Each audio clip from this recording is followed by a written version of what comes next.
नमस्ते दोस्तों, welcome back my YouTube channel. आज हमारे पास ठीक होने आया हुआ है Realme का C55 फ़ोन, जिसकी स्क्रीन पूरी तरीके से डैमेज है। आप देख पा रहे हो कि स्क्रीन पूरी तरीके से डैमेज है।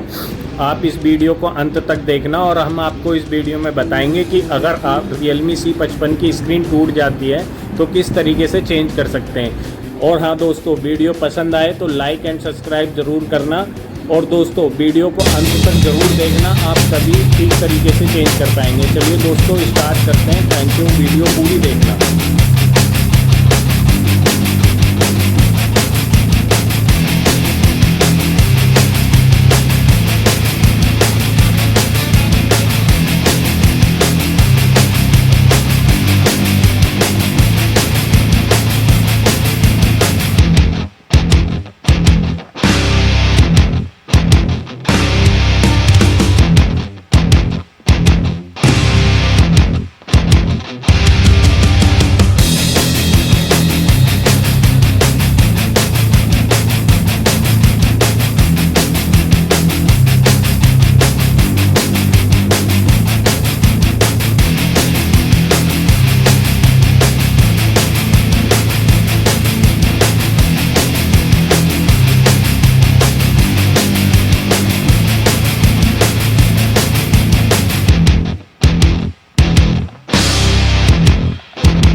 जैसा कि आपने वीडियो में देखा, फ़ोन पूरी तरीके से ठीक हो चुका है। और हाँ दोस्तों, वीडियो पसंद आए लाइक एंड सब्सक्राइब ज़रूर करना।